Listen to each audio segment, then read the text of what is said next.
శివశక్త్యై నమః. శ్రీ గురుభ్యో నమః. శ్రీ కులదేవతాయై నమః. శ్రీ సీతారామచంద్రాభ్యాం నమః. శ్రీ ఉమామహేశ్వరాభ్యాం నమః. శ్రీ సద్గురు సాయినాథాయ నమః. బాబా షిర్డీల్లో గుప్తమై చాంద్ పటేల్తో షిర్డీకి పునరాగమనం, గంగగీరాది సాధువుల సమ్మేళనం, బాబా స్వయంగా నీరు పోసి పూలతోట పెంచడం మొదలగు కథలను ఇప్పుడు ఆలకించండి.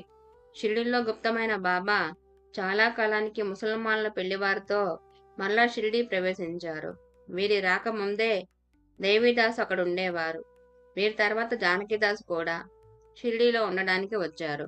ఔరంగాబాద్ జిల్లాలో ధూప్గామ్ అనే ఊళ్ళో చాంద్ పటేల్ అనే శ్రీమంతుడైన మహమ్మదీయుడు ఉండేవాడు.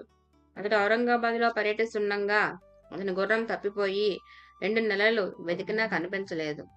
పూర్తిగా నిరాశ చెంది ఆ పటేల్ దుఃఖిస్తూ భుజాన జీను వేసుకొని ఇంటికి తిరిగి వస్తుంటే